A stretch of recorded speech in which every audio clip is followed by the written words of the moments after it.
Hi, everybody. Peter Diamandis here. Welcome to Moonshots. In this episode, we'll be diving into the Department of Government Efficiencies, Elon, Bitcoin, and the broader effects of the new administration on technology. I'm joined by previous White House Director of Communications and Financier, Anthony Scaramucci, and Salim Ismail in our normal WTF just happened in tech this week. Views expressed in this conversation belong to the individuals expressing them.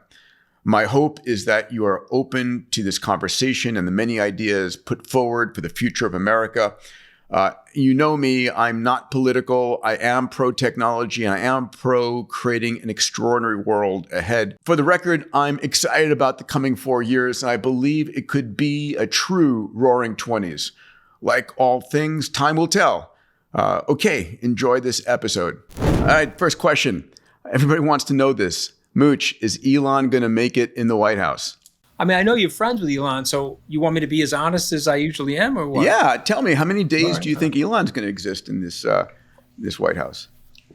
So, for politics, I measure things in 11-day units of time, also called the Scaramucci. Okay, so, and you could use it in a sentence, like Liz Truss lasted 4.1 Scaramuccis, right? Or Kevin McCarthy lasted 24.5. Okay, so I think Elon Musk is going to last, in my opinion, 30 Scaramuccis. That's 330 days from the inauguration. That's 10x. Primarily because because he is the richest person that Trump knows personally. Okay, now maybe Putin and MBS are richer, but they're governmental riches. This is commercial riches. And Trump will bite. I know this sounds crazy to people, but Trump will bite his tongue at times. But he heard Elon already, and you know how he heard Elon, Peter, right? Well, he's already started heading towards coal and regular gas cars because they're cheaper and more reliable. What else? How else has he done that? Yeah. So you're saying he heard him economically. I'm talking about politically. He teamed them with Vivek. Okay, and so Elon is not an equal to Vivek. I like Vivek, I respect Vivek, but they're not equals.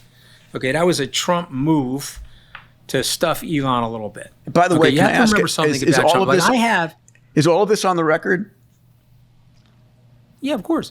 I have the Trump decoder ring. You don't even Diamandis. You don't even have to buy the cereal. Okay, and you don't have to dig into the cereal like when you were a kid to get the Trump decoder ring. I have it, and I'll give it to you. What's it say? Okay, so you want to hear how it's going to go, and I'll tell you, I want to hear the details. No, this is Moonshots, and listen, Elon in the White House is a moonshot. Actually, it's a Mars shot, but I want to hear how it's going to go. Well, first of all, you guys start at the origin. You have to start at the origin. Okay, I don't know Elon. You know Elon. Okay, I obviously respect Elon. I think he's a very incredible figure and a brilliant entrepreneur, but you have to start at the origin, and it always starts this way. You get punished by Trump. Elon came to visit me. He was on his knees. Okay, you remember those tweets, or you don't remember those tweets? I don't. So you get punished by Trump. What's that?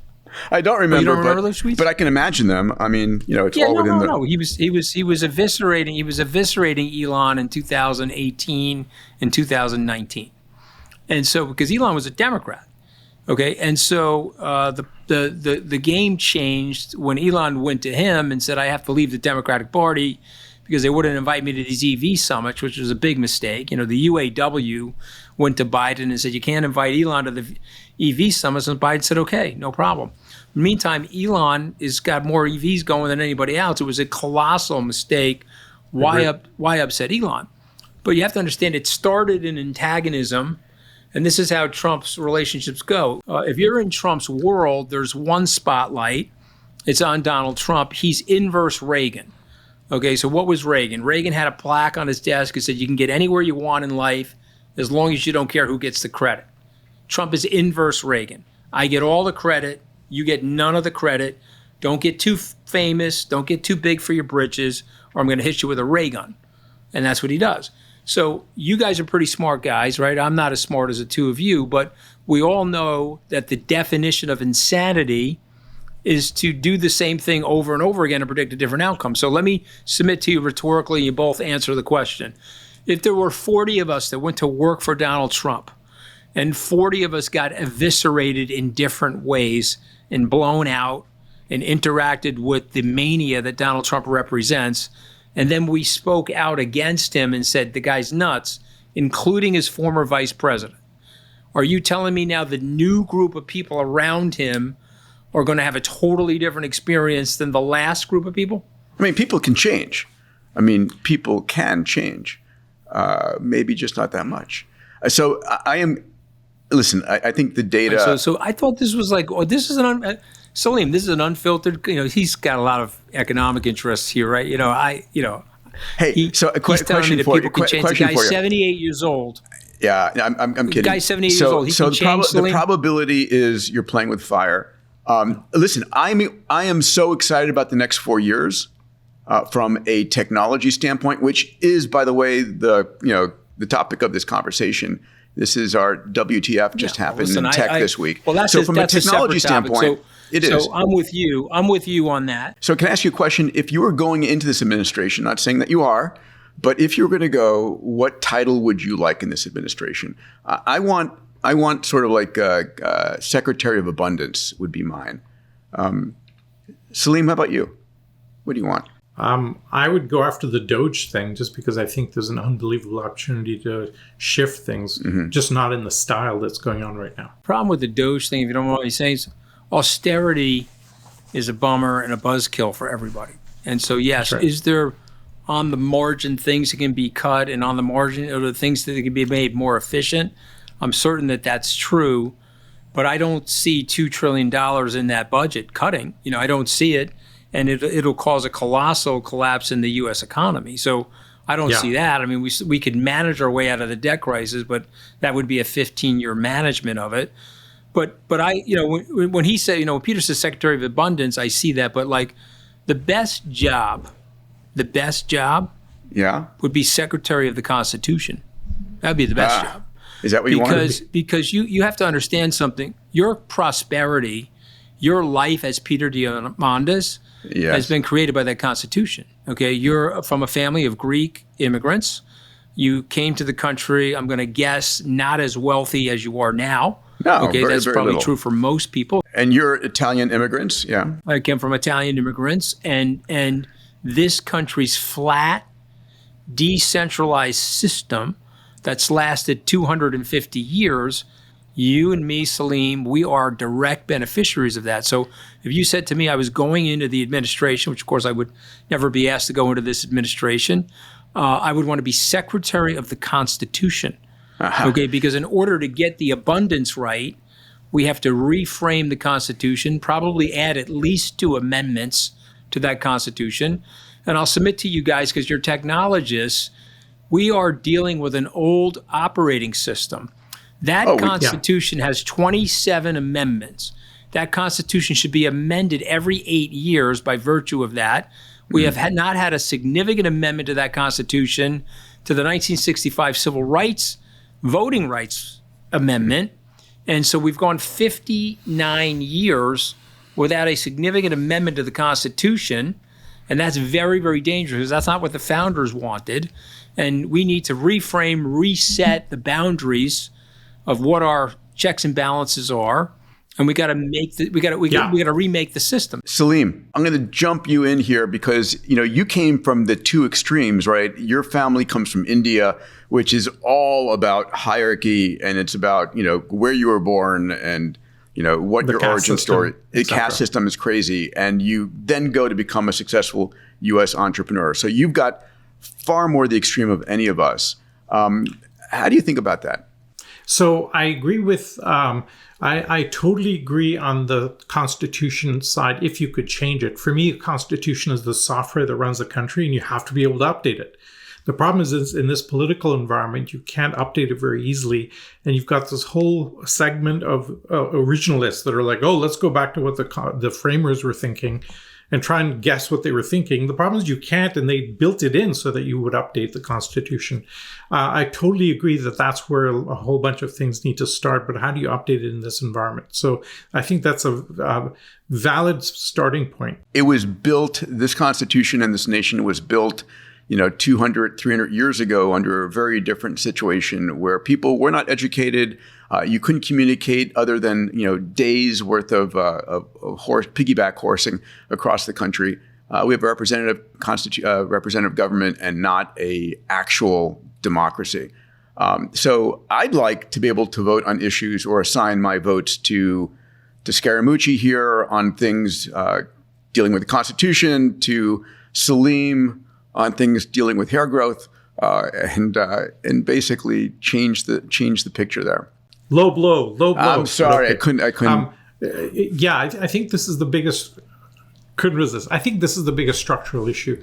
But I have a question, Anthony. When you look at the debt issue, how do you see? Forget the politics of it. Is there any viable path to solving the debt problem? Yeah, this is definitely a viable path, and you guys are close to Elon, and I'm not. And if I tweeted this, it's coming from me, so it would be perceived as negative from the Trump administration. But let me give you some things to think about.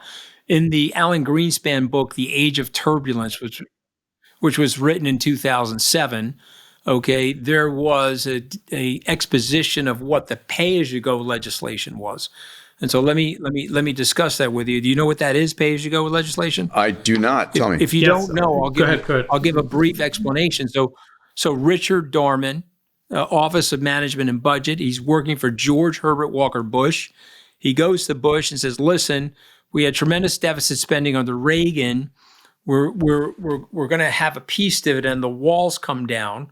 We're going to have this peace dividend, but we've got to create some guardrails on the Congress. And so I'm going to propose legislation. We got to get Democrats and Republicans to vote on it. Here's the legislation: pay as you go.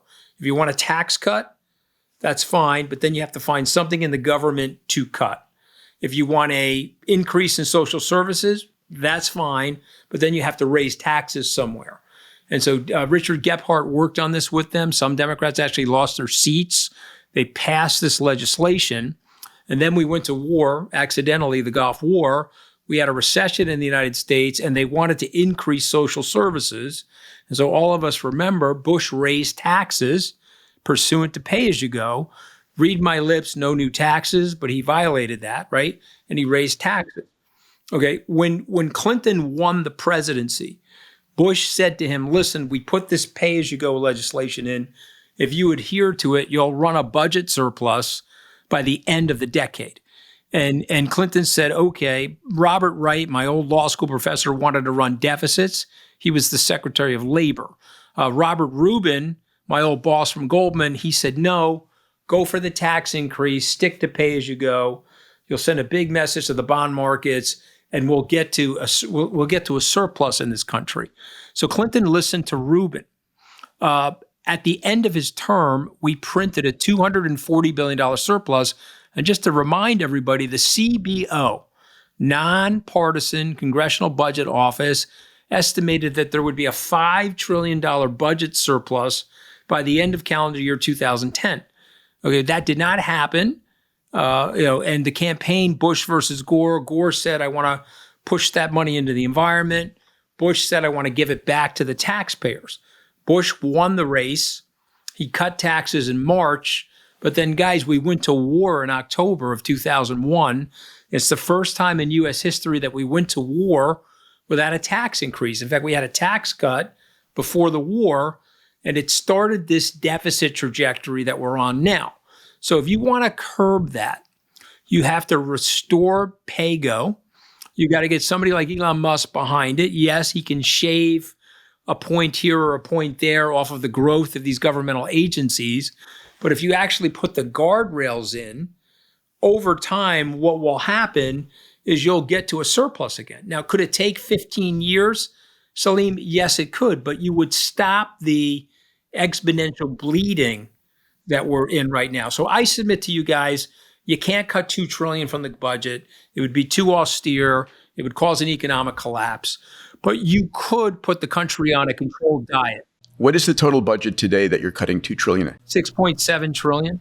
Okay. Yeah. So listen, we're taking in about $5 trillion in tax revenues, and we're running about a $1.7 trillion deficit. One question, which is, do you guys agree that there is most likely $2 trillion of fat and unrequired expense in the government budget that I do not agree with that. I don't think you have. You don't think we can have efficiency? You don't think we can have efficiencies? You'd have to really cut entitlements or cut military.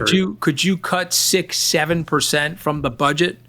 Yes. Could you find $300 to $500 billion of stuff to cut from the budget? Yes, I do believe that. Well, that's could you cut $2 trillion from the budget without causing a colossal contraction in the economy? No. Did you see the movie Oppenheimer?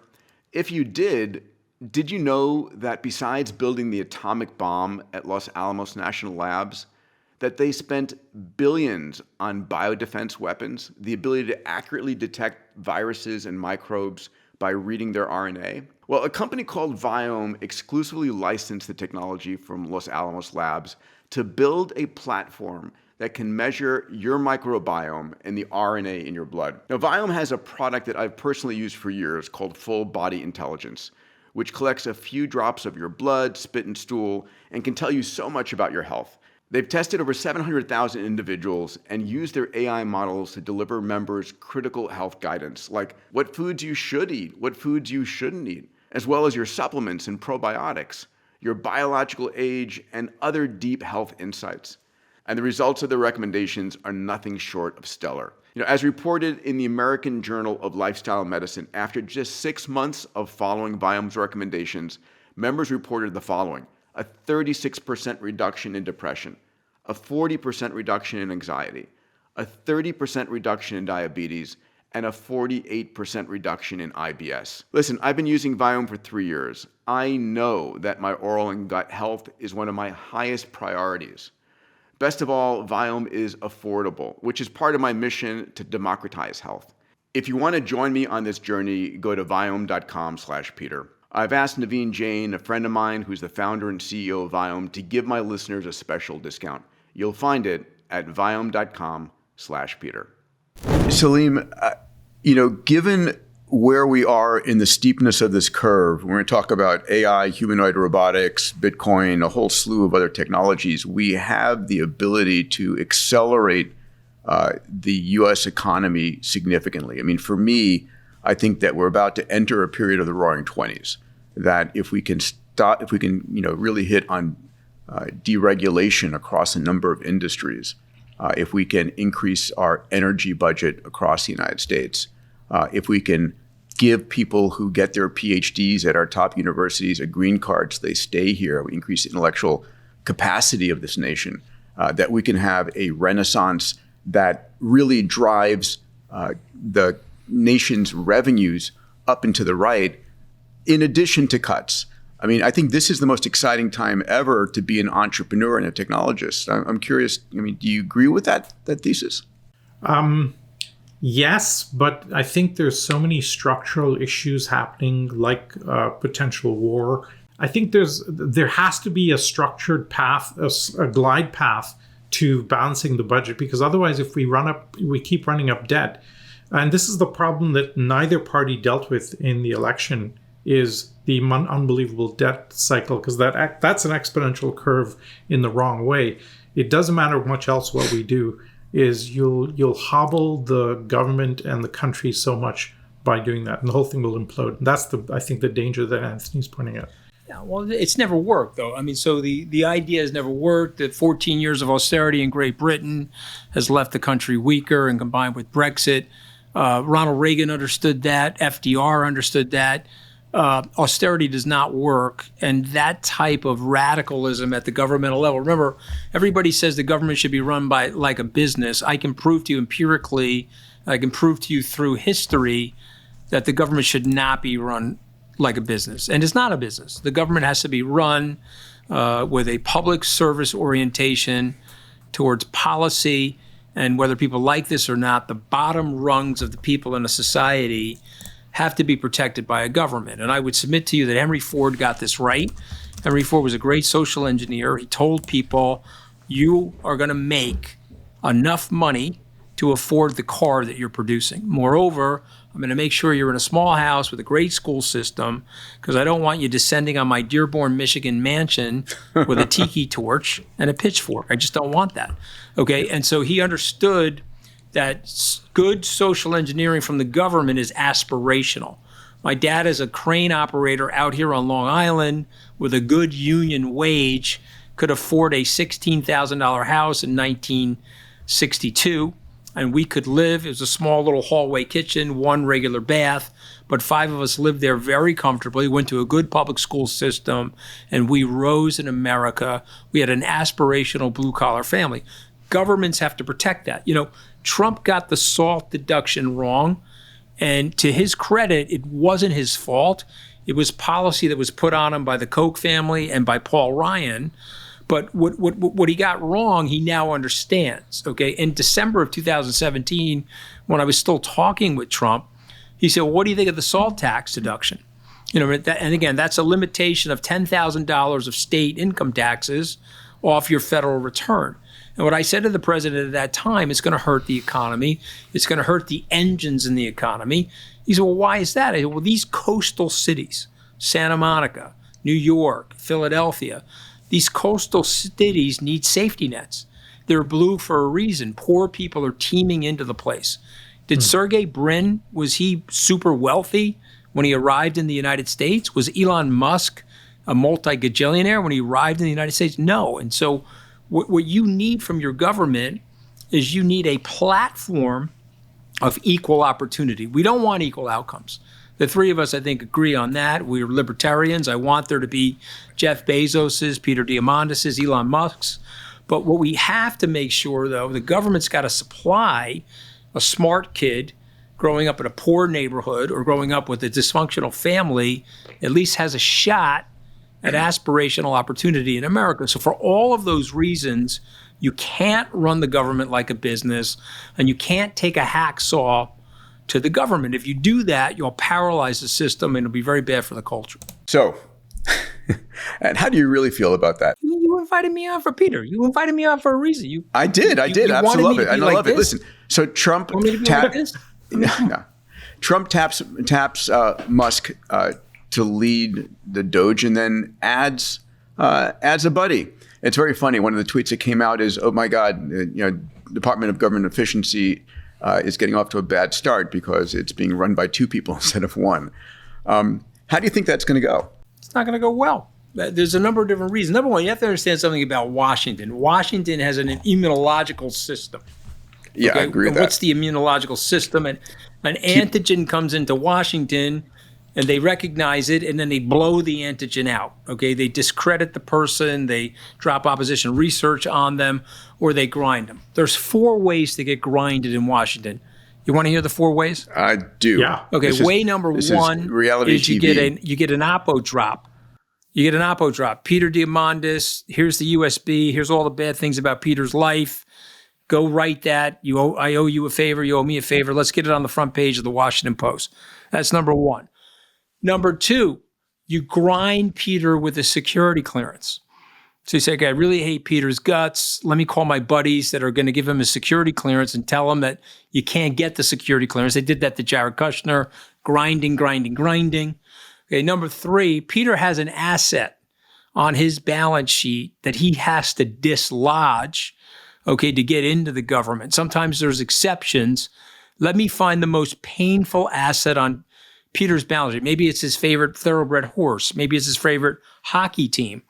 And we say, well, Peter, you got to sell that hockey team. Otherwise, you can't be the Secretary of Abundance, right? So they have processes to grind you, okay? The 4th way is the front stab. They come right at your face and they say, Peter, we hate your guts here in Washington. We don't want you anywhere near Washington. Okay, now, the 4th way never happens. Okay, that never happens. That's a Wall Street thing, okay? So there's 3 ways, not 4. But I just wanted to point out that the 4th way never happens, okay? So they're going to grind Elon. They're going to grind Vivek. And remember, the Department of Governmental Efficiency is not a department. It's never been created. You would need a vote in the Congress to create that department. You'd have to supply budget. Is it going to be a cabinet level department? And if it is, then there's a whole rigmarole that has to go through in the Congress. Just ask the people that formed the Department of Homeland Security. So, this is not something that can happen easily. And him teaming Elon with Vivek was a way for sending both of those guys out to pasture. All right, now they'll both probably be mad at me if they listen to your podcast and they'd be like, fuck Mooch, what is he talking about? But I know, fellas, okay, I have the Trump decoder ring. I know how the guy operates.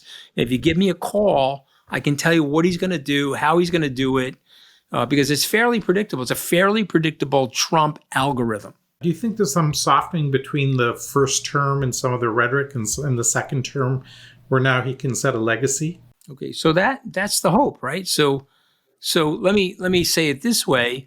The stock market believes that Donald Trump is going to run the country as a moderate, centrist, center-right Republican.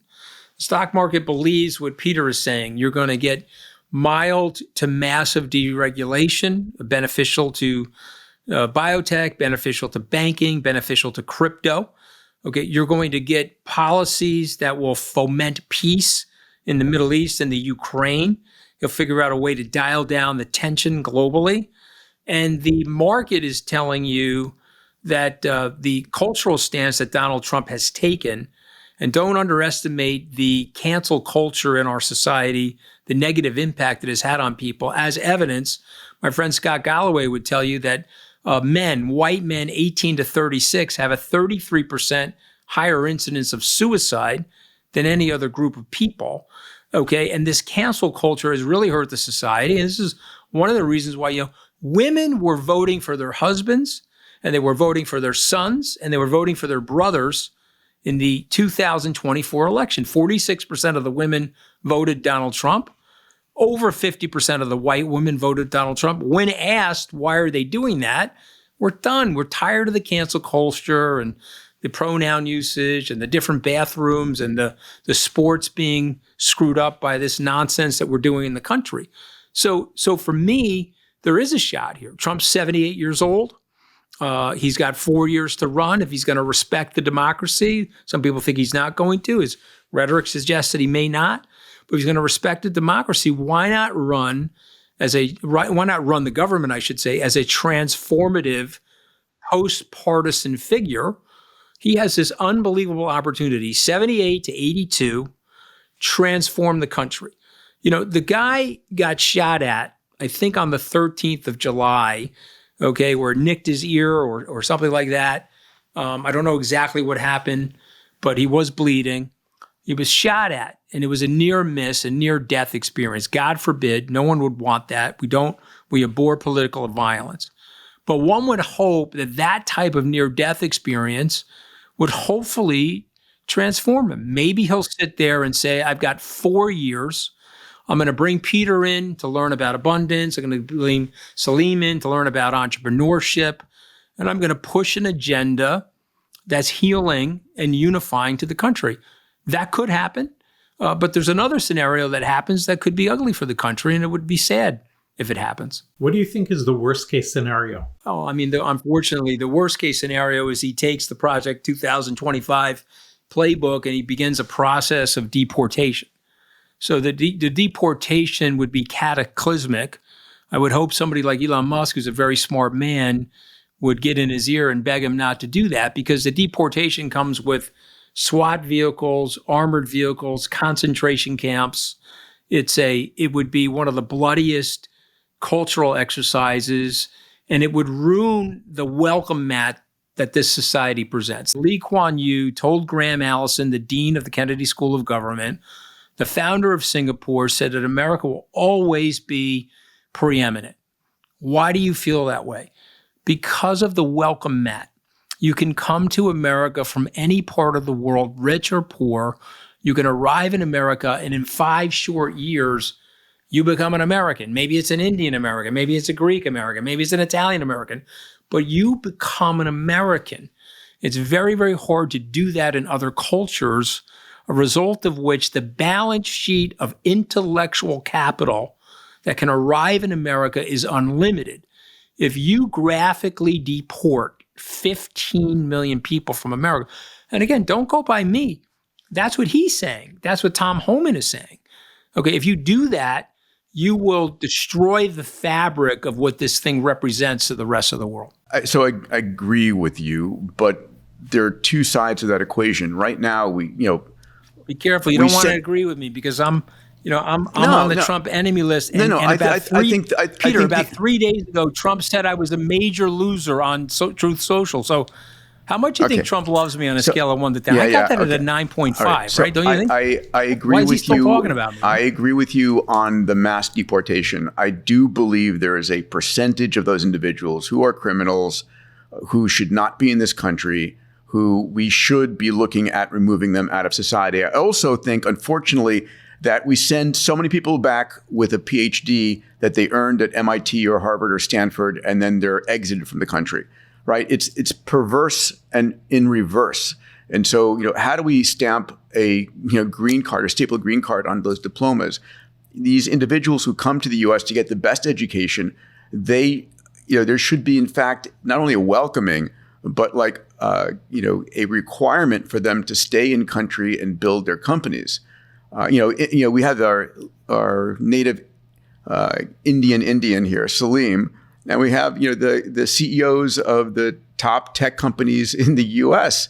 have come from India. It's an incredible engine where we can attract those who have the aspiration and the drive and the willpower to the United States. We should keep those people here for sure. So listen, we agree, but you have to understand something. When the leader of the free world and the leader of a country that Lincoln called the last best hope for mankind is using the rhetoric of dehumanization on non-white immigrants to the country. Okay, when he's dehumanizing those people and he's talking about those people as us versus them and vermin and they're eating dogs and cats, okay, it's very, very bad symbolism for the United States. It just is. That's not the symbolism, okay, that we should be projecting in the United States. Okay, you can get Trump policies that you may like without that type of brutal rhetoric that creates Nazis walking around in Columbus, Ohio this weekend, SWAT stickers getting sprayed on synagogues. We don't need that, Peter. We do not need that. I will continually speak out against that.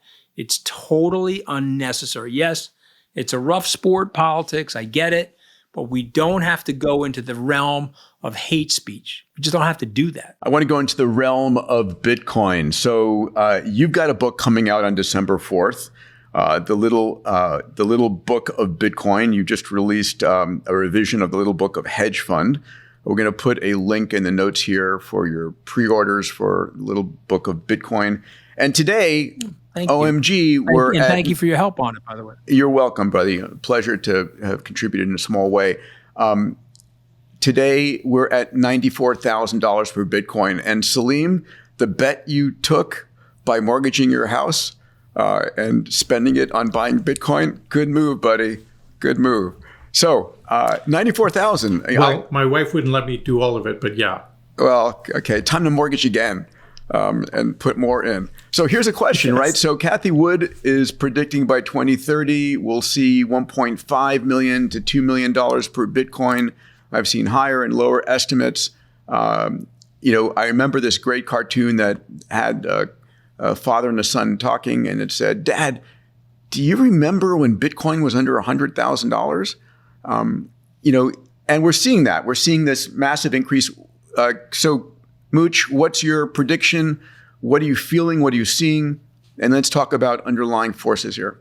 Well, the first thing I want to say is that I didn't see it. I got it wrong. I went to this wonderful event at Singularity University, and I heard Salim speak, and I heard you speak, and you may or may not remember this.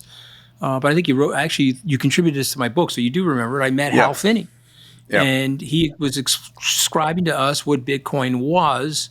And I don't know, was it $100, Salim, $200? I don't remember exactly what it was, but I didn't understand it. Yeah. Okay, $300. So I didn't understand it. And so, as Salim said, Michael Saylor says you get Bitcoin at the price you deserve. It took me a long time, and I finally got it. I started buying it in October of 2020, November, December. Still a great time. Average price for the block. Yeah, the average price for the block I bought was $17,000. I've held every coin. I've bought more coins in the weakness into 2022. But the reason I'm starting with I didn't understand it is there might be viewers and listeners to your show that are our age, Peter, that may not understand it or they may be afraid of it. Okay. And so I appreciate you bringing up my book because I tried to write a book the way Salim wrote that entrepreneur's book, 10 or so years ago about what it actually is. So you could open the book. It's not going to intimidate you. You could read what it actually is. And then maybe at the end of the book, I would make the case this is the best investment of my lifetime. And I would make the case that this is probably still got a 10x in it, I would think. It can get to the market capitalization of gold. And what I would say to people is I don't know anyone that's done the homework, Peter, Salim, anyone that's done the homework that hasn't gone towards Bitcoin. I've never met somebody who said, Peter, I did a tremendous amount of homework on this, hours and hours and hours, and I wouldn't touch this with a 10-foot pole. Paul Tudor Jones, Stan Druckenmiller, Howard Lutnick. I could name legions of people. Michael Saylor. Michael Saylor told me, and he'll tell you this, Bitcoin is a joke. That's what he said. Okay, it was like 2016, 2017. Early on, yes. Yeah. He started, early on. He started buying Bitcoin in August of 2020. His first Bitcoin he bought. Yep. 2020. And then he got into a conversation with my partner and says, you guys have to buy some of this Bitcoin. You know what he said?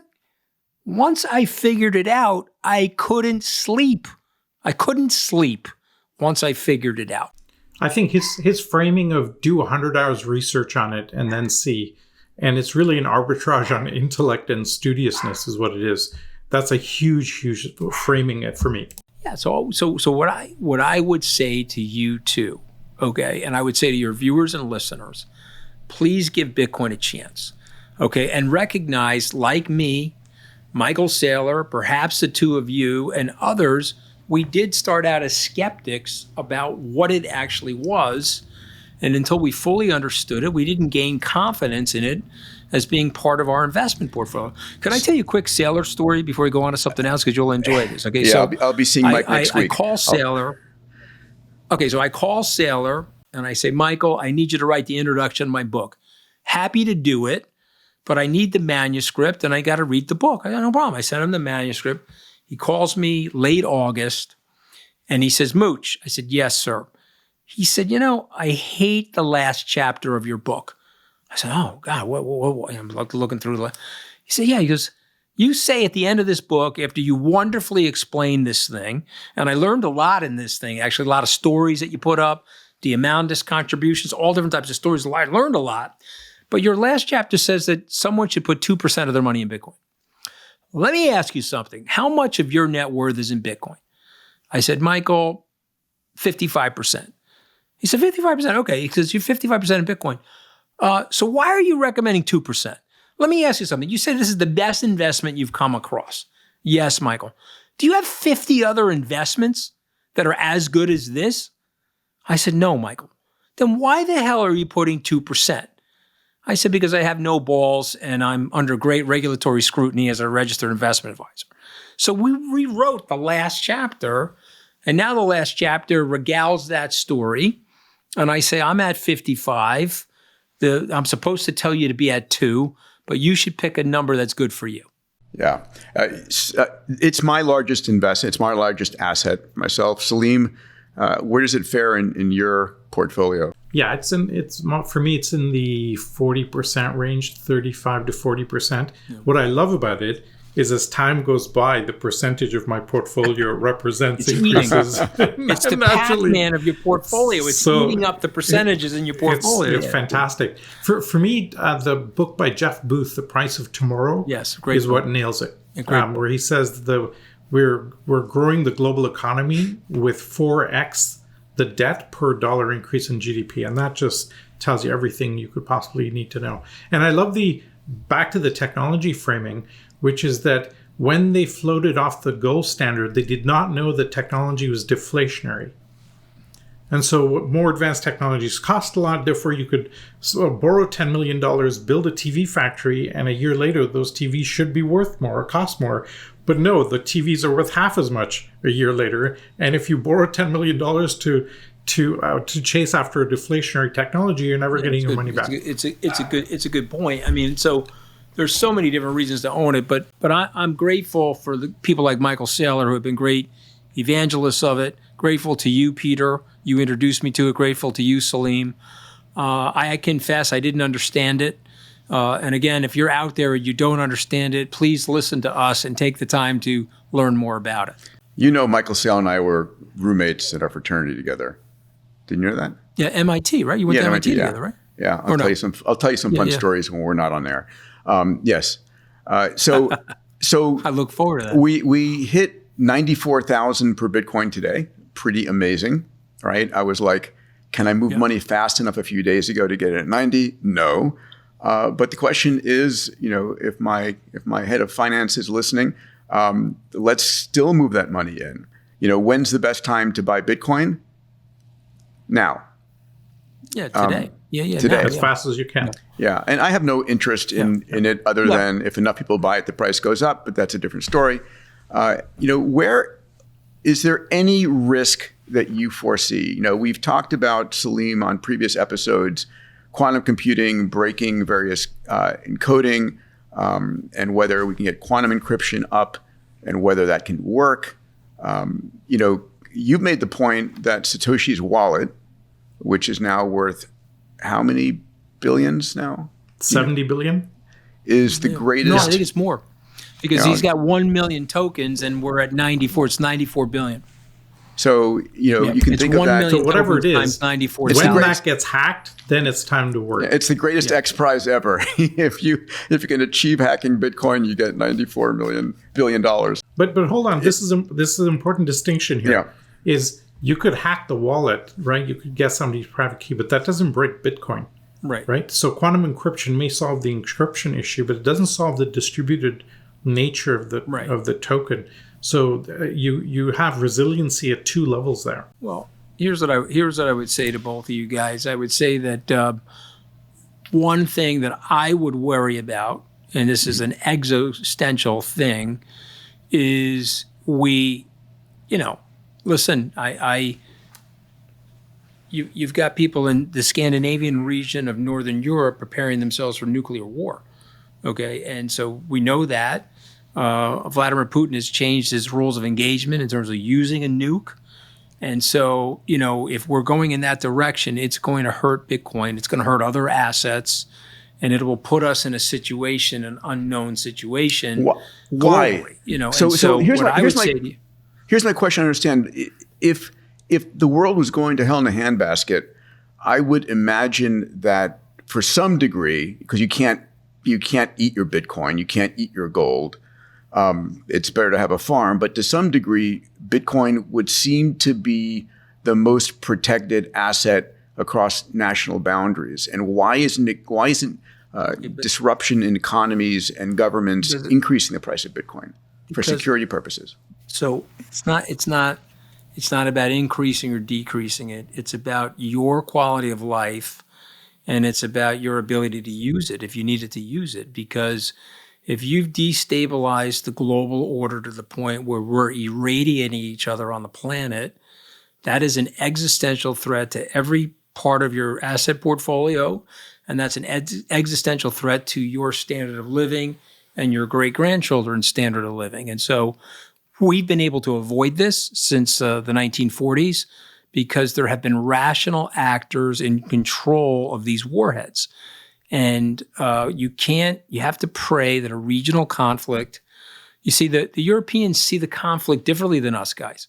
When you go to the European capitals, what do they say to you? Well, Hitler walked into Poland in September of 1939, okay, and it took 1 year, but he ended up in France, and he ended up in France in June of 40, and he ended up bombing the UK in September. And what I would say to you guys, Finland and Sweden were not members of NATO for 74 years. Yet in the 75th year, they raised their hand and said, look, we'd like to join NATO. And so there's a threat going on. And if that threat is nuclear, okay, yes, maybe your Bitcoin would go up because of the instability, Peter, and I accept that.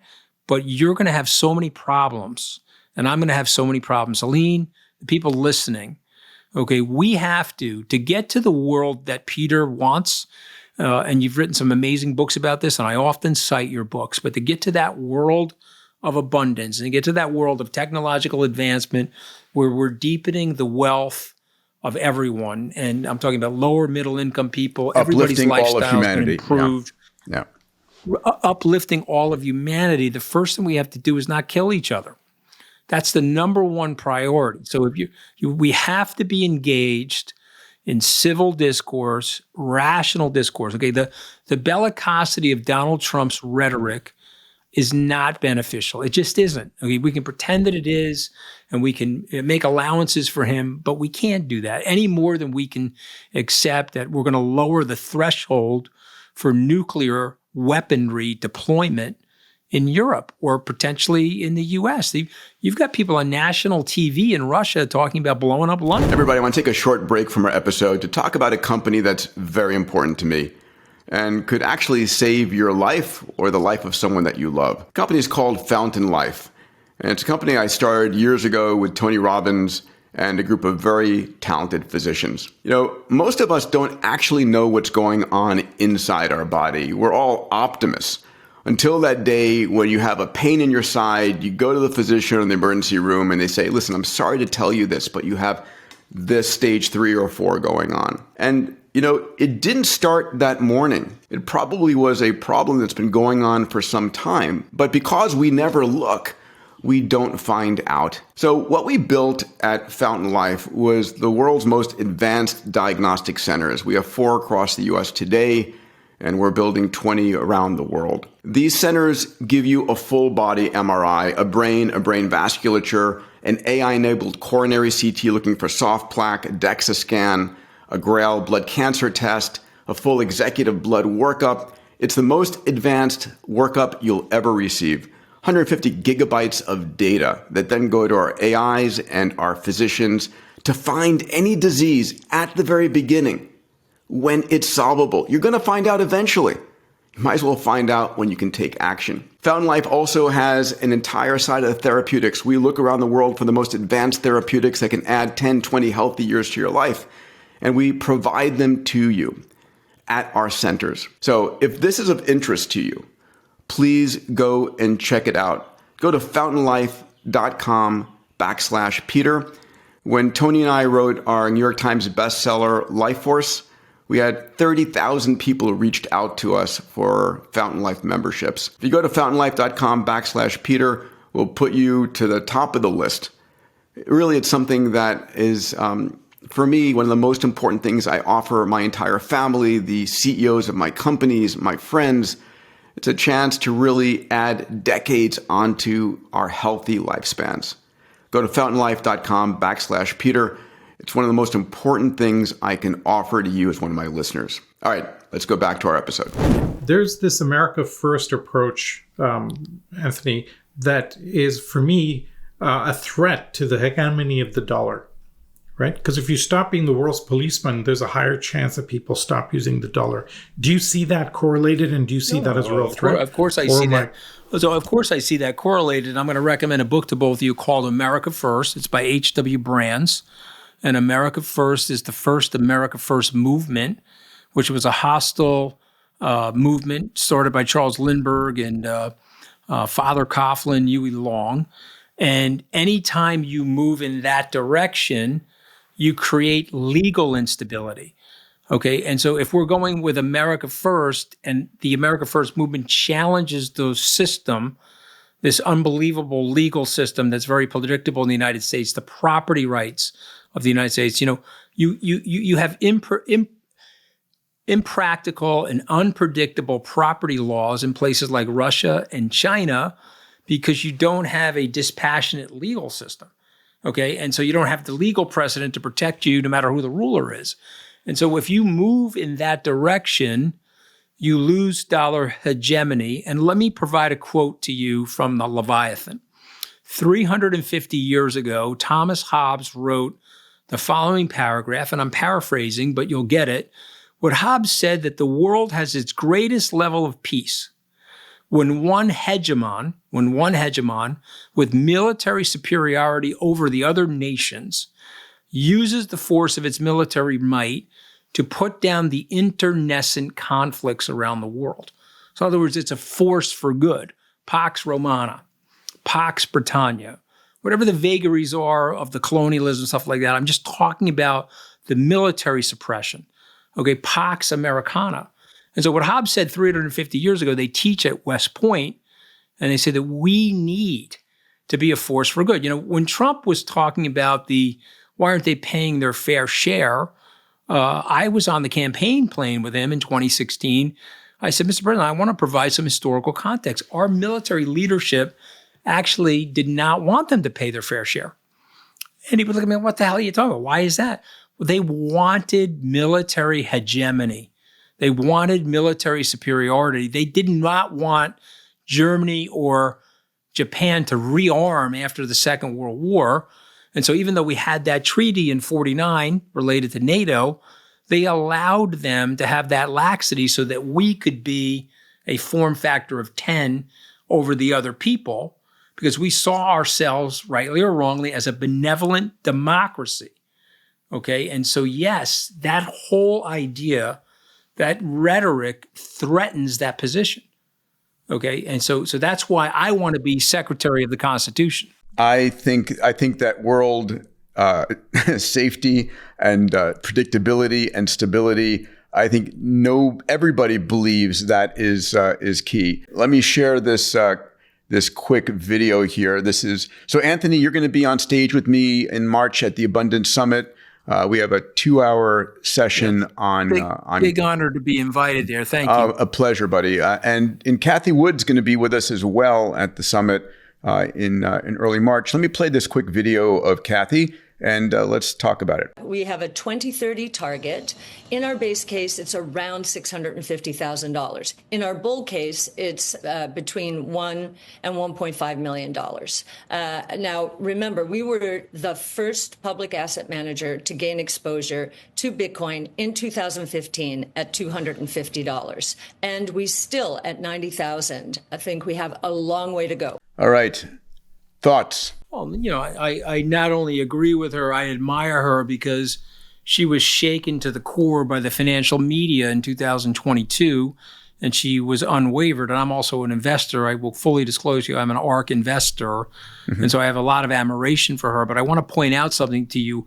What she's talking about is insignificant in terms of the overall global market capitalization of assets. So let me just explain that quickly. Yeah, let's do that. Let's do that. That's important. Let's use the $18 trillion number, which is what the total capitalization is of gold. And let's stipulate for viewers and listeners that gold is perceived as a store of value by people around the world. Okay, but there's, tens, hundreds of trillions of dollars of it.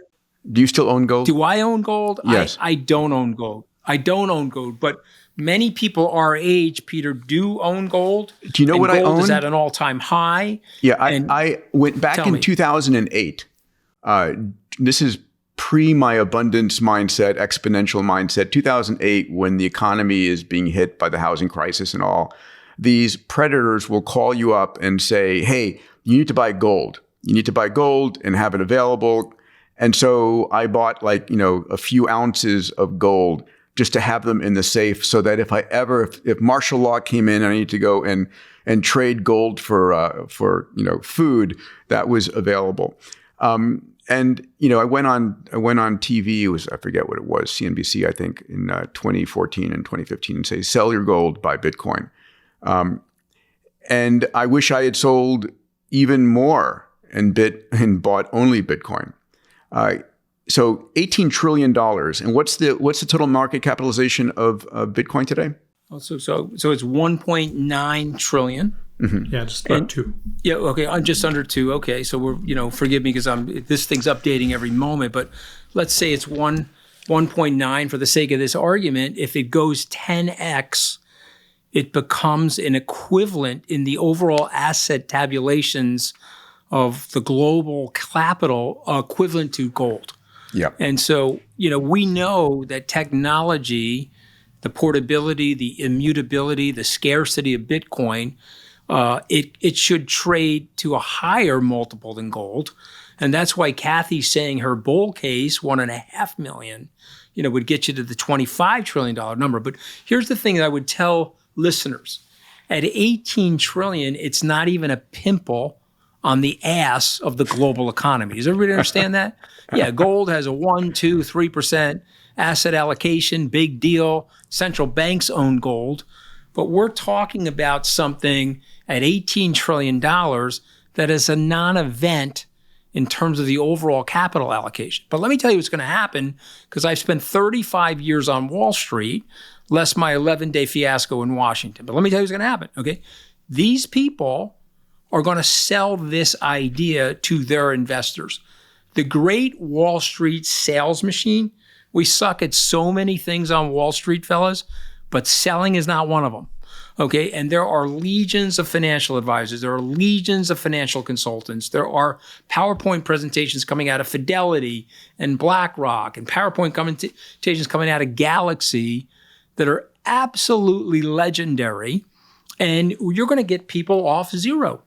Yes. Okay, now, before you came on, Peter, Salim told me, and I don't know the answer to this, but Salim told me that he thinks approximately 20% of the Bitcoin has gone missing as a result of early adoption. Somebody lost their hard drive, somebody lost their laptop.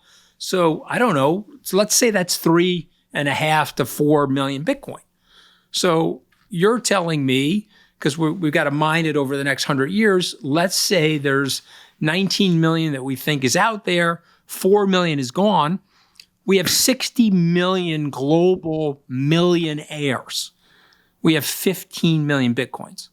So, you tell me what's going to happen, okay? I believe that this asset will trade to that $1.5 million number. And if you get the regulation right in the deepest, most liquid capital market in the world, the United States, we have a very friendly crypto Congress coming in and a crypto president, okay? I think this stuff happens fast. And can I say one last thing? It's very important. Yeah. We're at prices right now that we should have been at in January of 22. This got suppressed by Gary Gensler. You had a approval of the Bitcoin futures ETF. The administrative law required you to approve the cash ETF right away. We didn't do that. We had to have a lawsuit with that man. And here we are now. All right, so let's react to this Washington Post headline here. Trump eyes pro-crypto candidates for federal financial agencies. Do you know these folks here, Anthony? What do you think of them? I do. I know Hester very well. I know Dan Gallagher. I've been on television with Dan Gallagher. Chris Giancarlo has come to my conferences. I worked with the man Gary Gensler at Goldman Sachs. Paul Atkins is actually one of my best friends from high school, went to law school with Paul Atkins. So yes, I know those people very well. We know that Gary's obviously, surprising because he did teach a class at your alma mater that was pro-Bitcoin, pro-crypto, but he decided politically he needed to be anti-crypto. One will someday have to ask him why, because he knows the promise of that technology. But those other people will be very good for the industry. And here's a Fox News article. Here it said Pennsylvania House introduces bill to implement a strategic Bitcoin reserve. Talk about this one. So this is monumental on so many different levels, because what they're basically telling you is that this is going to be an important strategic asset globally. And they are looking at this thing. And if Kathy Wood is right, and I believe she is, you're going to buy a dollar at 6 cents right now. If that thing goes to $1 million, I predict it will, you can buy it at 9 cents, 90 or 0.94 cents. And so, yes, I think that will be the first of many. There will be an avalanche of corporates, an avalanche of sovereigns, an avalanche of states that do exactly that. And by the way, the state of Wisconsin, this is a beautiful story. They put $150 million into IBIT, the BlackRock ETF. And then the guy was asked, well, why the hell did you do that? He said, hey, listen, if you're not long Bitcoin, you're short Bitcoin. Someday, some consultant's coming into my office and they're going to tell me that I need to own stocks and bonds and hedge funds and private equity. And they're going to say, you need a 1 or 2% position in Bitcoin. And I'm going to be like short Bitcoin. Why not own it now? And so when they eventually get there, I've already got my position at a lower cost basis. And so that's also happening, guys. Yeah, Salim, where is this going in the long term? The stat I saw that I loved was if you put 1%, if 1% of the Fortune 1000 puts their treasury in Bitcoin, just that drives it to $1 million of Bitcoin. Yeah. And I think there's a bigger picture here, which is that there's about 600 trillion in global assets. About half of that is real estate. Yep. And so in that, Anthony's absolutely right. This is like gold is still a couple of percent on that. It's a dot on that whole picture. So I said it was the opportunity for pimple on the ass of the economy. So I'm trying to be graphic for you guys. I'm trying to be. I'm Canadian, so I'm a little more polite. Is that you can? It's just got so much range to go, and in the absence of anything else, a true deflationary limited scarcity model like this gives you unbelievable upside. And again, 15 years later, nobody's found a way of hacking it. And even the guys that I know that built Cosmos and built Ethereum and so on are like, we first hated the proof of work thing, so we built proof of stake networks. Now we see the proof of work as a really powerful foundation because the act of doing the work just gives you so much confidence in the foundational aspects of it. So just watching the kind of the dominoes topple everywhere that I can see around this. It's unknown to the majority of the people, okay? I went to a 35-year reunion at Goldman Sachs.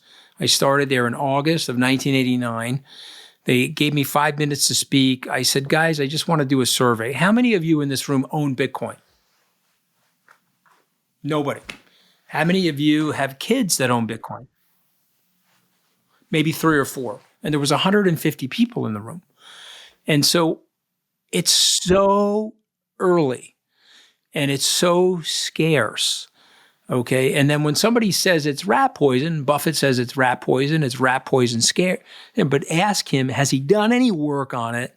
Does he understand the technical properties that you've described? Does he understand where it fits in terms of the Neil Ferguson checklist of how we think about money and stores of value?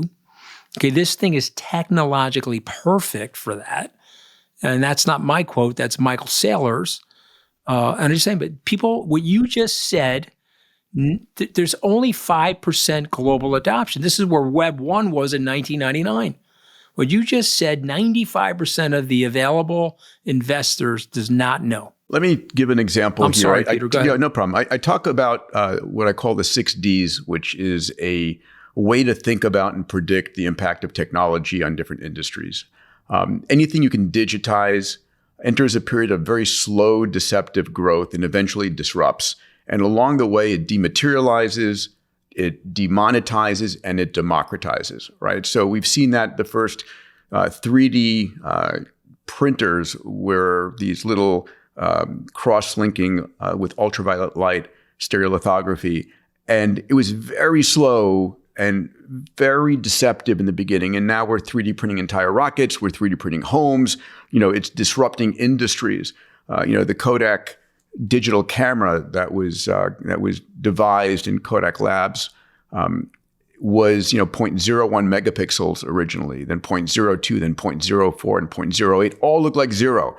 And Kodak ignored the digital camera, and it put them out of business when it digitized and dematerialized and then democratized, where, these things, we have happy snaps now in the trillions.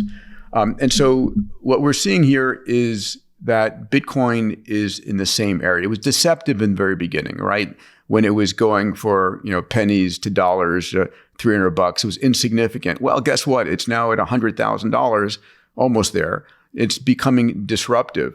And it has dematerialized our financial systems, dematerialized banks and traders and exchanges, and it's democratizing access. So I think this is just one of the normal transitions that we're seeing in this exponential growth curve across industries. Salim, I am curious, a decade from now, is Bitcoin something which is what nations are basing their reserves on, what companies are basing the reserves on? How fast are we going to see this transformation? And there is a there is a point at which it flips, in which you need to have what you're doing based on a Bitcoin platform. When do you think that's coming? Every treasury secretary in the world is looking at this now, right? And every Fed and every central bank, they can't not look at it. At some point, the braver ones will start over. And then you're right, there'll be a flipping point, and then the whole thing will go. I was asking Jeff Booth about this, right? Because the key question is, when do we hit that little tipping point? And he's like, which snowflake creates the final snowflake that has the avalanche come down? It's hard to predict that one. All you know is the avalanche is going to happen.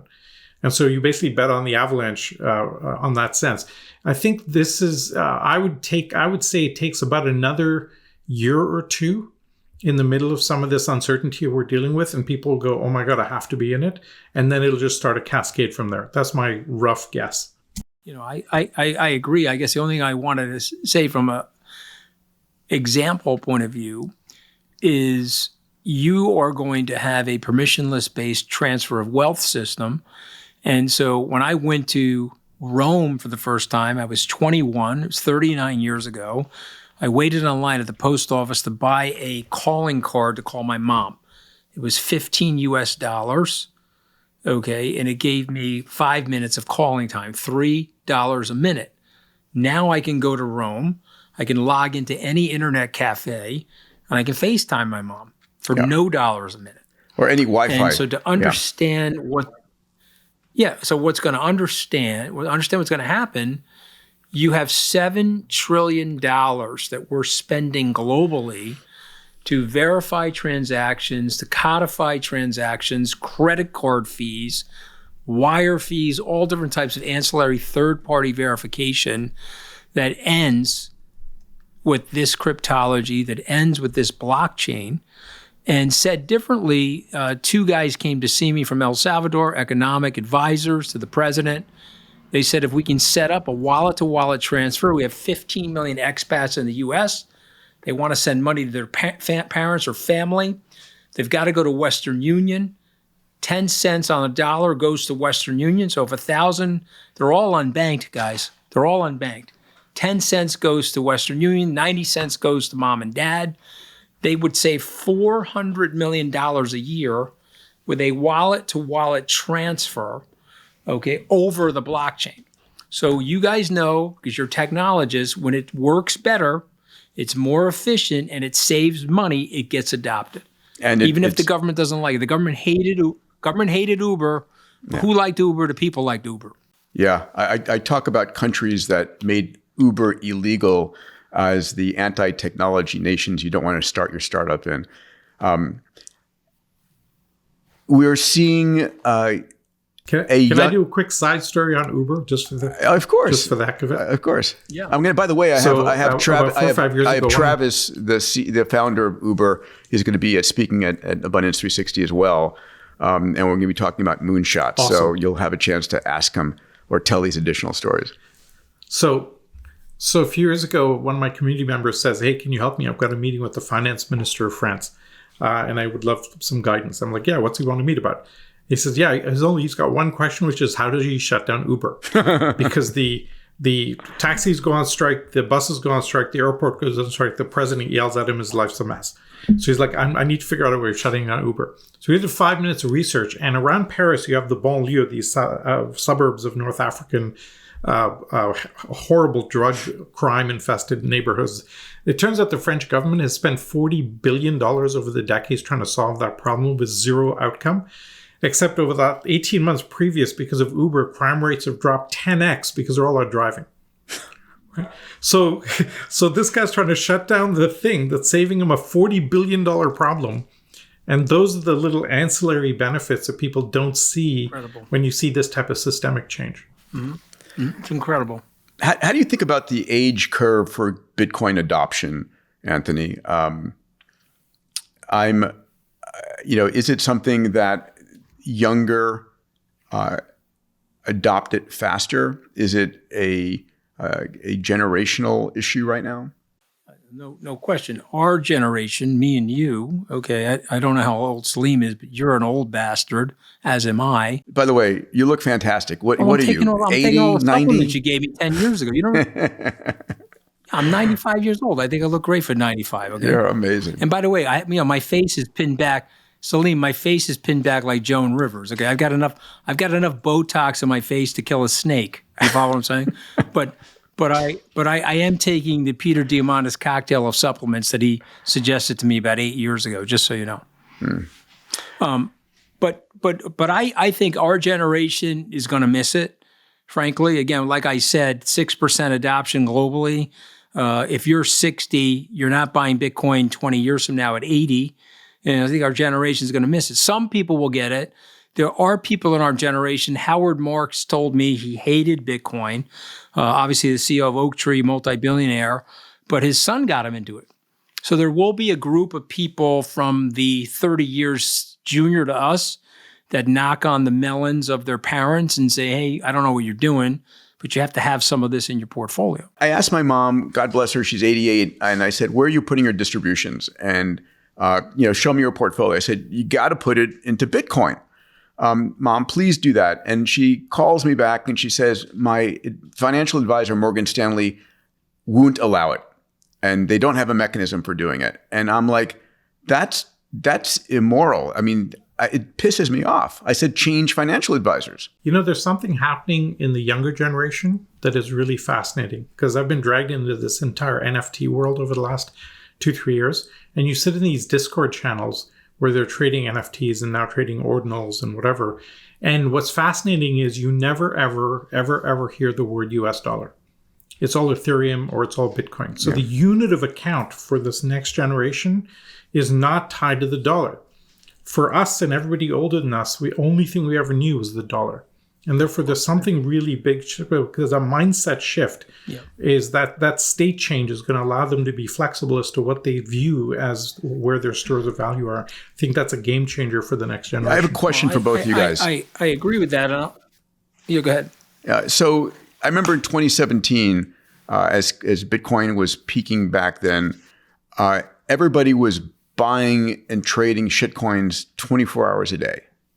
Right. It was, and I looked in my Trezor, hard wallet and said, I have all these coins, half are dead. A few are still sort of like barely alive. What do you think about anything other than Bitcoin? What do you think of Ethereum? What do you think of other cryptocurrencies? Is there anything else worth looking at? So listen, I'm a big believer in Solana as a utility token, as a layer 1 utility token. It's got properties I like. It's very fast, low gas fees. It's easy to build on. It has a big TVL, big community. And I imagine a day, to Salim's point about we lived in a dollar-based world, but now our kids don't live in that world. I'm going to imagine a day 5 years from now where this phone that I'm holding is going to have a tokenized version of my Disney stock, a tokenized version of Walmart, a tokenized version of Starbucks. It'll likely be on Solana. I walk into Starbucks and they say to me, hey, we're having a share repurchase going on here. And so that $4 coffee, we're going to give it to you for $3.50, but can we take a sliver of your stock out of your portfolio from your phone? Or the same thing could be happening at Walmart or Home Depot. And I think that stuff is going to happen on Ethereum or Solana. Okay, but I like Solana better because I just think Solana is a better mousetrap for speed and for cost. Now, you guys know there was Ask Jeeves. There was Alta Vista. There was all kinds of search engines to get access to the internet before Google showed up. And so maybe I'm wrong. Maybe there's something out there that's going to be a better operating system than them. But I do think that over the next 10 years, I think they will do well.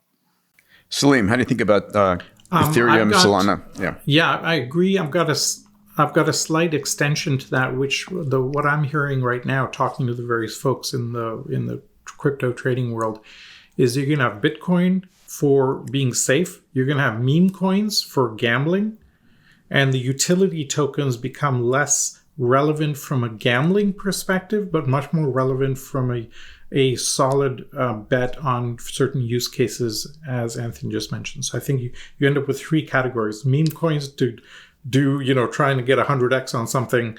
The utility tokens where people are excited about Filecoin because of that use case, or Solana for payments or whatever. And then Bitcoin is the safe place to be. Yeah, it's worth noting Dogecoin surged 150% since the election day, right? So, Dogecoin spikes after Trump announces Department of DOGE. Yeah.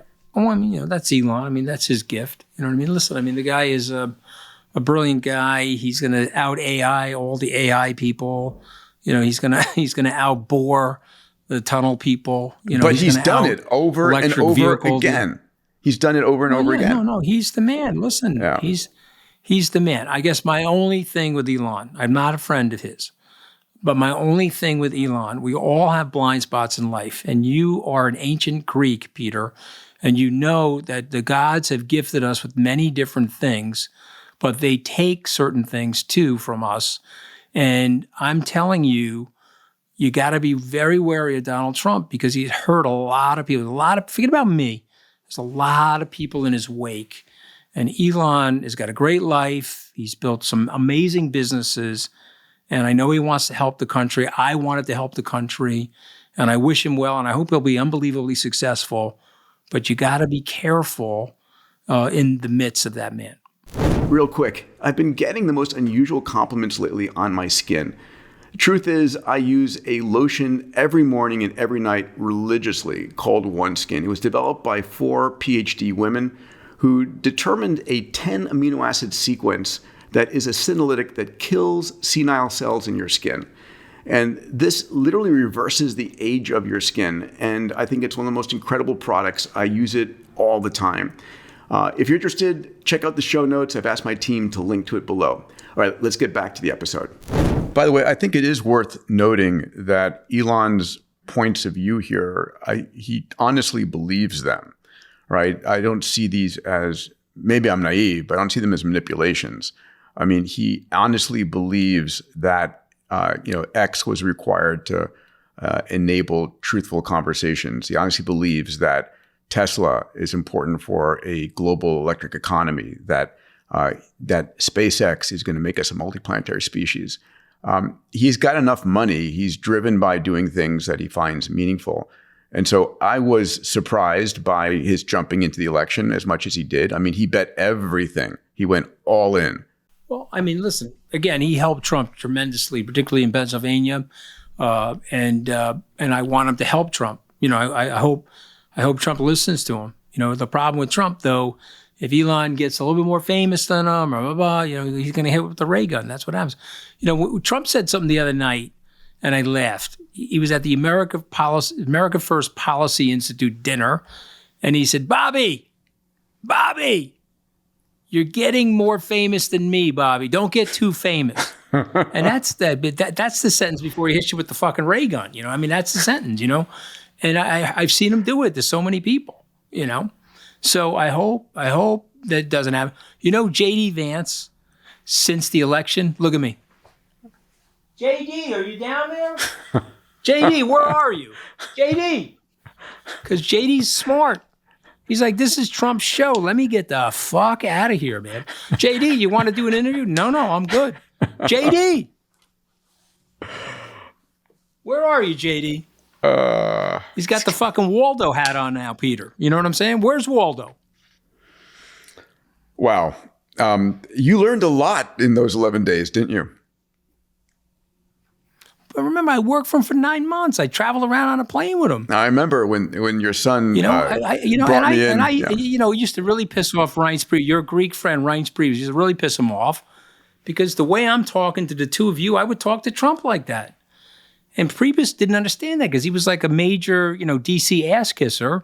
And he was like, how the hell is he talking to Trump like that? And the truth is we're New Yorkers, I have a framing I'd love to bounce off you, Anthony, which is, in an ideal world, you end up with win-win outcomes. And my concern with at least the way Trump has been in the past is there's no win-win. Everything's win-lose. And if you play the game, you're going to lose. So best not to play the game would be the outcome there. And that's why lots of very smart people don't want to get involved. Do you agree with that? Don't agree with that? Well, yes, I do agree with that, but I don't agree with that very smart people don't want to get involved because Elon's probably the smartest people, one of the smartest people on the planet. People are intoxicated to get involved. And if I will tell you guys, and I will confess this to you, and again, going back to the ancient Greeks, right? My pride and my ego will be my mortal enemy. And so my wife hates Donald Trump almost as much as Melania hates him. And that's like fucking way up here. Okay. And like crazy hatred. And she told me not to do it, but I did it because I was my ego talking. I needed to go work for the president. I built a business.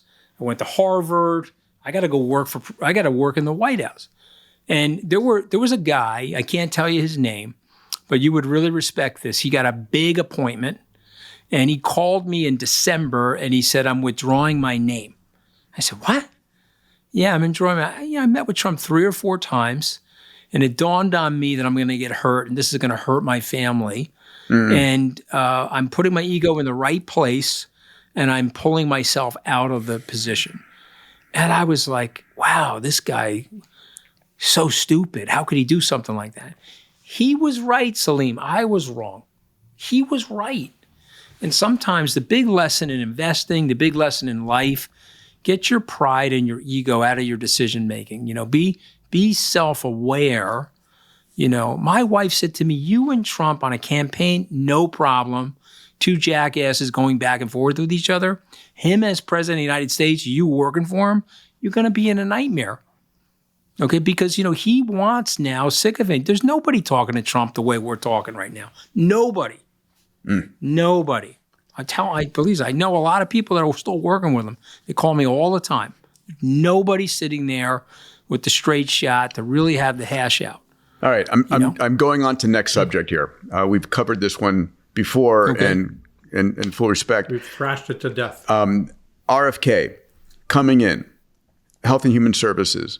Reinventing our food system, our medical system, our healthcare system. I mean, first of all, our food system is killing us. Let me just put that on the record. I think we are being destroyed. We're being manipulated. The fact that kids' cereals don't have black box warnings on them for the amount of sugars in there is pathetic. And just cheap, salty, sugary foods for the poorest. It's sinful for us to have that as our baseline. And we need a reinvention of the entire healthcare system. So how do you think RFK is going to serve and fare in this? That's the first question. The second question I want to put out there is deregulation. I'm in the health and biotech industry. I invest in a lot of biotech companies. I've started a number of biotech companies, and it has been just destroyed by regulation. The FDA's thesis is we're not happy till you're not happy, right? Doing anything new and novel is effectively illegal or super hard because you're penalized for something you approve that kills one person, and you are not penalized for something you don't approve that is killing hundreds of people in that disease category. So let's talk about RFK and deregulation. Who wants to go first? I respect Bobby. Full disclosure, like you, he helped me on the Bitcoin book. I've helped Bobby politically. And again, we can talk about the vaccine situation with Bobby. Some of the things he's saying make sense. Perhaps people in the medical community would challenge some of the things he's saying. So I'm going to lead that to the medical community. I speak as a dad. I believe everything that you just said, and I've experienced it, Peter. If I go to Greece and I eat food, I lose weight. If I go to Italy and I eat food or drink coffee, I lose weight. If I eat food here, the same food, I gain weight because there's so many preservatives and there's so much nonsensical stuff in this stuff, okay? And we did something to the country, which is why I want to be Secretary of the Constitution. Citizens United has corrupted the country because if I'm big food or big pharma, let me light up everybody in the Congress, and then let me tell everybody in the Congress that I need to put fertilizer and additives and preservatives in the food so I can cheapen up the manufacturing of the food. Yes, cheapen up the price to your point, but it stays on the shelf for 15 years and it makes everybody fat. Now, you know, because you're a scientist and a doctor, if we went back to our obesity levels in 1991, we'd save you want to talk about $2 trillion? We would save $2 trillion in healthcare expenses if we just went back to the portion sizes and we just cleaned up the food. So by the way, I think that is the biggest savings we can have is in our healthcare costs. Right. But yeah. Of course. So Bobby talking about this, and if Bobby can implement this, I want a bronze statue to Bobby in front of the FDA. Okay. And Bobby, whatever you think of Bobby's been on this for 3 decades, fellas. Yeah. Okay. I think he's amazing. And he's right about this. So you tell me, I want Bobby to get that job. I know there's some establishment people that don't want him to get that job. But if Bobby's in that job, but you know what I told you about the grind in Washington, right? They'll find something on him. They're going to grind that guy.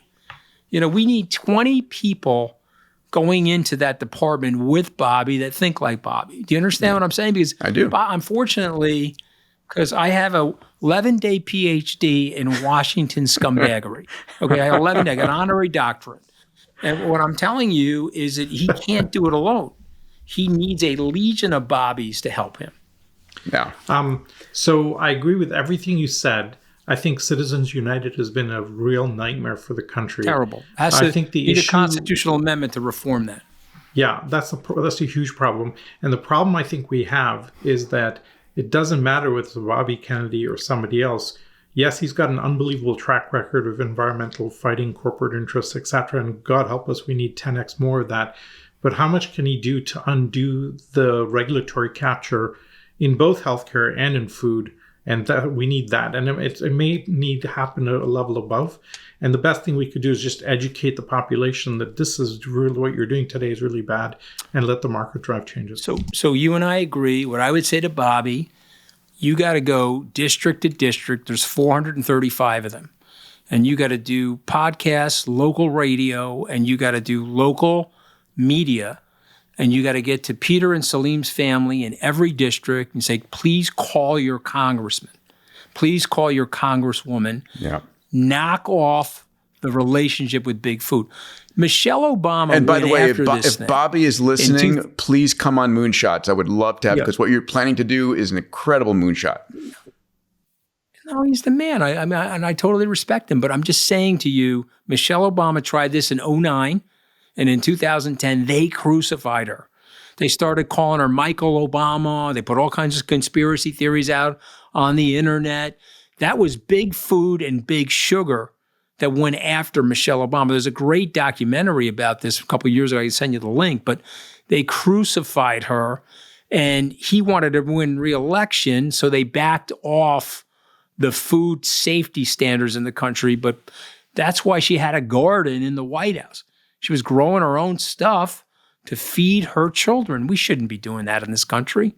It's too rich and too successful of a country. Just use the European playbook on this stuff. Let's talk about deregulation a little bit, because, right now, if I want access to stem cells and various regenerative medicine treatments, I'm flying down to Costa Rica or Mexico or other parts outside the United States to get access to that, which I think is kind of insane. Now, is there more research needed?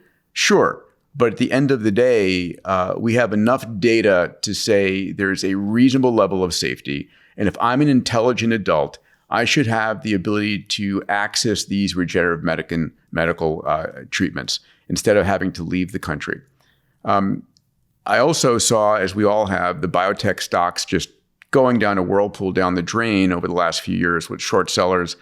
So I'm hoping and believing that we're going to see deregulation really ignite a new health dividend for biotech. How do you feel about that, Anthony? Yeah, listen, I mean, a couple things I would say to you that, once again, big pharma, because big pharma is putting pressure on the FDA. MDMA, which Bobby is a proponent of, and I believe, Peter, you've helped my son with his MDMA projects. Yes, I think MDMA is incredible. Pfizer. Yeah, for people who don't know, MDMA is a psychoactive drug. It's been used over and over again with people who have severe trauma to overcome that trauma, to do it in a beautiful and graceful way. So anyway, please go back to what you were saying. No, I'm just saying that, hello, FDA, how are you? Yeah, this is Pfizer. Do you guys want a job here at Pfizer in 2 years? Oh, yes, we do. Okay, stop MDMA. Hello, this is Pfizer. We don't own everything related to stem cells yet. And so we don't want those approved in the United States. You got to go to Costa Rica or Panama. Okay, no problem. And so, semaglutide, which you know is a peptide, okay, that's always been available. Once they licensed it and once they made it a drug, let's use it. But these other peptides, like the 157 peptide or others, sorry, can't use it because it's too universal. So this is where Bobby's going with all this. And so, yeah, I think it's unfair and I think it's wrong and I think it's hurting the country. And we weren't like that, Peter. Yeah. You know, when Jonas Salk came up with the vaccine, he open sourced it. They didn't make any money off it. We weren't like that. Okay. And we have to go back to that sort of standard in the country. And so that's why, you know, look, whatever you think of Donald Trump, Bobby Kennedy is not going to be the Secretary of Health and Human Services without Donald Trump. So I spent a few moments shitting on him and some of his rhetoric, but as a disruptor, I give him credit in that area. I want to be fair and objective. I want Bobby to succeed. And if Bobby's proven wrong about a vaccine or this, that, or the other thing, or Marisol, whatever he's talking about, okay, let's prove that wrong. But let's get the data together. Yes, you get see what the I'm data. saying? Yeah, 100%.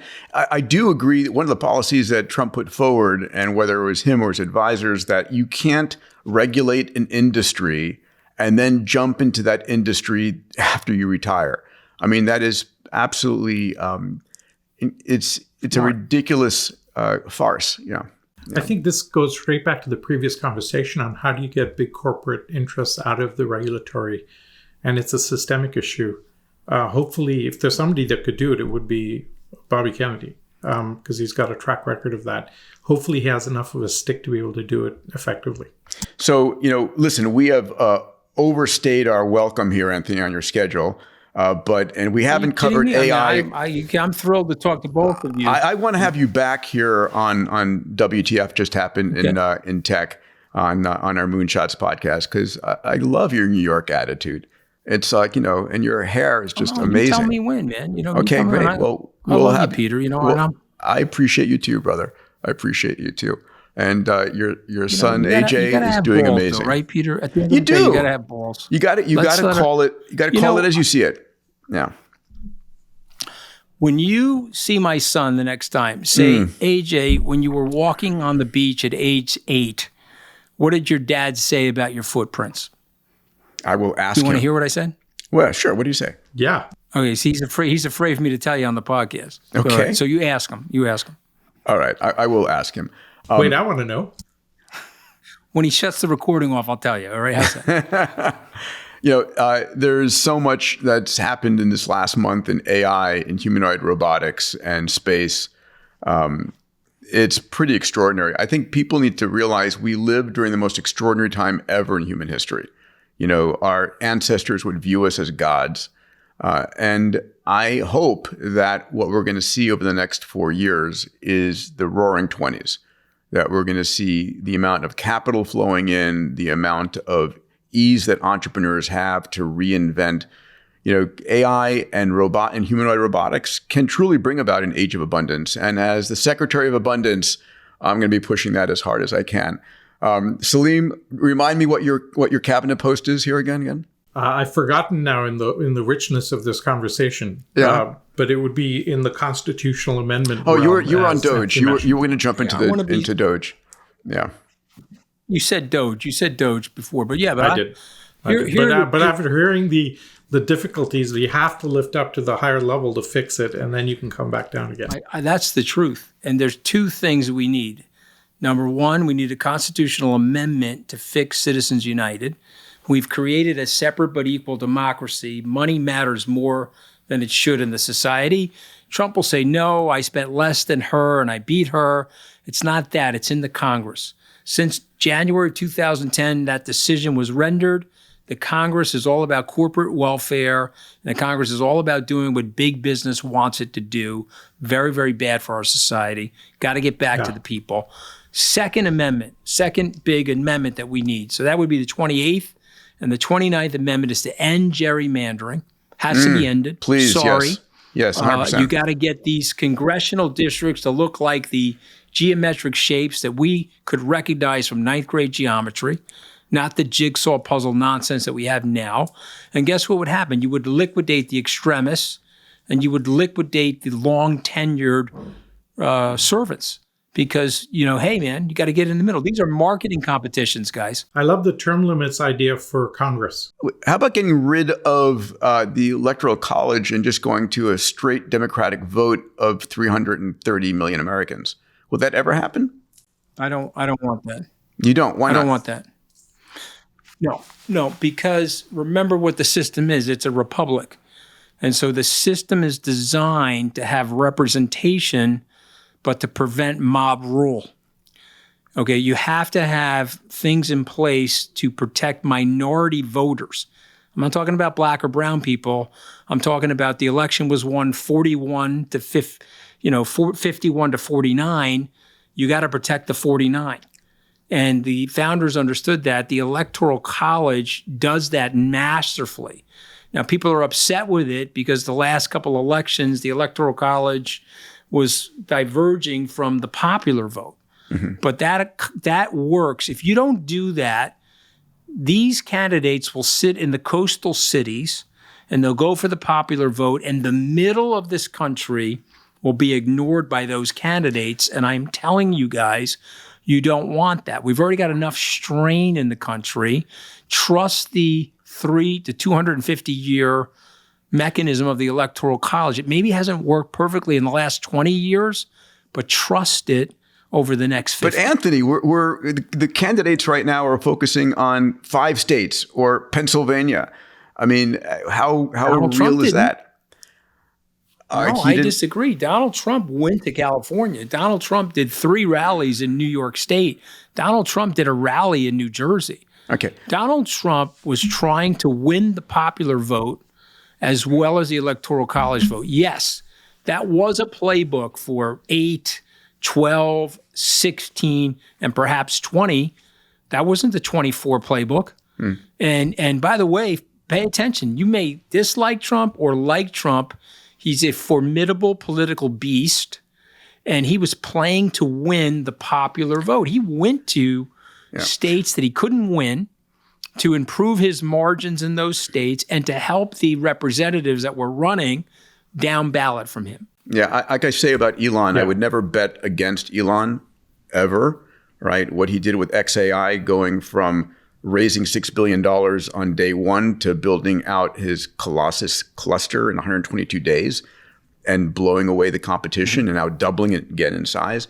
And I think the same thing for Trump. You're not going to bet against him. He's talented, but you gotta check his rhetoric, my friend. I'm just telling you, as a citizen that loves the country, and I certainly love the promise of Elon Musk, and I hope Elon Musk lives to be 150, and I hope he's worth $10 trillion because he's adding economic value and economic rent to the society. But you gotta check people that speak cruelty to other people. Can't do it. Sorry, Understood. Man. Understood. And I'll speak out against it for the rest of my life because I am from a family of immigrants. They told my grandmother to go back to the country she came from. Okay, and you can't have the President of the United States talking like that, sorry, without somebody calling him out on it and saying, hey, asshole, cut it out. Yeah, it doesn't help the discourse in this country. Respect is important across the board, especially from our leaders. All right, respectful dialogue. Salim, you were going to say something. If we're talking about amendments and constitutional stuff, I would go after the Second Amendment as well, just to tweak it a bit. But we don't have to touch on that. Yeah, that will light a good fire. You need a general rewrite on the Constitution. You and I are co-secretaries of the Constitution. Okay, we're going to tweak it up. We're going to get it refreshed for the next great American century, which makes the system fairer, more plural, and protects people from tyranny. Okay, so that's exactly what our founders wanted to do. That's the reason why we're so prosperous. Let's tweak it up again, and to prevent an oligarchy. We don't want an oligarchy. I want Musk to be worth $3-4 trillion, but I want there to be a very deep, very broad, middle and positive growing aspirational middle class. Roaring One of the 20s, things that buddy. I'm incredibly encouraged by just in the world Yeah, amen. is that if you went back a couple of hundred years ago, the richest people in the world exclusively had inherited their wealth. And today, the richest people in the world have actually created their wealth. And I think that's incredible. But, I mean, a lot of that has to do with the American model. It's been exported to India and the UK and Europe, but the Americans really came up with that, right? Andrew Carnegie came here penniless. Yeah, my venture, it's amazing. One of my venture funds, Exponential Ventures, it's an AI fund investing in MIT and Harvard teams. We have two companies founded by effectively 21-year-olds that have gone from $0 to $2 billion valuations in under 2 years. The ability to create wealth today is insane. And I think it's just beginning. Now, the good news is when that wealth is created, Facebook and Google and OpenAI have created not just a couple of billionaires at the top, but hundreds and thousands of centimillionaires below them that then go and invest in the next generation. And there's this engine, right? I just got back from India. I was in India, 4 cities over the course of 2 months. And the problem is that doesn't occur there yet. If you've got a great idea, you leave the country, you go and build in the United States, and the wealth is not being created that is flowing to a large percentage of the entrepreneurs who then reinvest. And so we need to preserve this special sauce that we have here. And I think that we can. Spread it. Right? And spread it. As you can spread some of these ideas to places like India, it'll completely change the game there. Yeah. I love it. I love it. Remember something. Your freedom of press, the First Amendment, Secretary of the Constitution, drives the economic innovation. Do never forget that, because we teach our second graders to speak and think freely. They create the X Prize. They create Singularity University, Google, Facebook. They develop Bitcoin here in the United States. And remember that, okay? If you teach your second graders they can't talk about Dear Leader, and they got to go into a re-education camp if they do, they don't innovate. They have to steal our intellectual property. Okay, so these sacred ideas that have been in these texts for hundreds of years are there for a reason. Okay, that is one of the fountains of our innovation and our creativity is the free press. Amen. Don't go after the free press, okay? Amen. But the last thing I'll say is media in the United States is changing dramatically, right? The old news networks are vaporizing and slowly dematerializing on their own. I mean, this was a podcast election, I would say, for the first time ever. Yeah. Yeah. Totally agree. Well, yeah, but they lost the plot, the media. Look, by the way, I don't agree with what the media is doing, the hard right or the hard left or the nonsense, okay? And so what happened? Great innovation happened. Joe Rogan comes on, I don't know, hundreds of millions of downloads, and people think of Joe as a fair arbiter of trying to get to the truth. Bobby Kennedy has a podcast talking about Elon. Huberman has a podcast. You two guys have a podcast, okay? I'm inspired by your podcast. When I listen to your podcast, I'm like, all right, things are going to be okay. And I will confess to both of you that I have stolen, and by the way, I don't give either of you two credit for anything. I steal the entire thing, full plagiarizing, okay, elements of what you guys talk about in terms of exponential abundance and to get people off of thinking linearly while the world is happening around them exponentially. I listen to you guys. And I import and incorporate what you guys are saying, and that's not legacy media. That's new media. I think this is a perfect. And so the media blows. So now we've got people like you coming in to innovate, and they're going to be forced to change. Yeah, if they still exist. But let's have the free press, though. They want to act like assholes on the left or assholes on the right. Who cares? New media will come in and knock those guys out. Yeah. I mean, what I love about X, I still call it Twitter, but what I love about X is the fact that anyone can post and that I'm not beholden to some editor who's telling me what they think should be posted. I can see it all. I can follow Scaramucci here. I can follow Salim. Listen, this has been a fun conversation. We still have a lot more to talk about. So let's do this. Let's do this trio again. First of all, I'm grateful for all the time.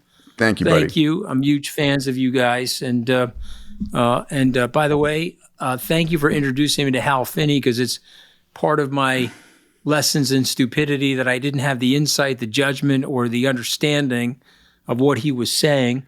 And God bless him for coming up with it and saying it and helping it along.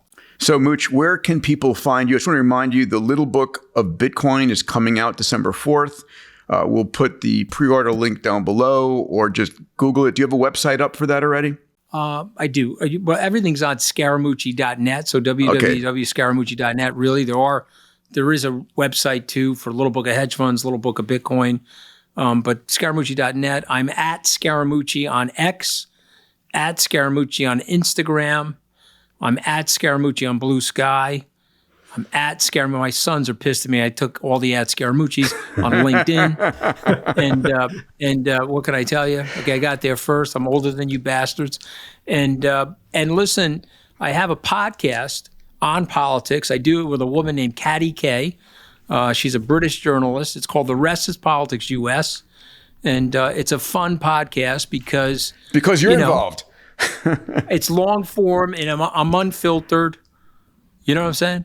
It's I know. fun. Love it. I can't wait to go listen to it, and super appreciate the book recommendations If you made. listen to it, last week's podcast starts with Katty Kay in her British accent reading the last Trump tweet about me, calling me a major loser. A major loser. Of course, I know that's a love message from him because I know exactly how he thinks. You know, Vance called him Hitler. Bobby Kennedy had bad things to say, but everyone goes in and out of Trump world. You know, he changes his mind sometimes. And I can imagine the phone call. Hey, Mooch, come back. I need you. He's not going to do that. Trust me. I guarantee that he won't do that. I'm going to start a betting pool. But I guarantee there'll be peace in the kingdom because, you know, and he loves moxie and he loves balls. I'm not going to let him go after my wife without taking him on a little. Come on, man. Come on, guys. Come on. Peter, you grew up out here. What do you want me to do? You want me to go to these Italian restaurants out here with people thinking that Trump could walk on my wife without any retaliation? I mean, come on. That's ridiculous. God forbid, right? All right. I love you, buddy. Salim, Good to see you're loving you. this shit, though, right? This is some real Italian shit, right? You love it. It's real Italian shit. All right. God bless you guys. God bless. All right. Take care, Salim. Take care, Mooch.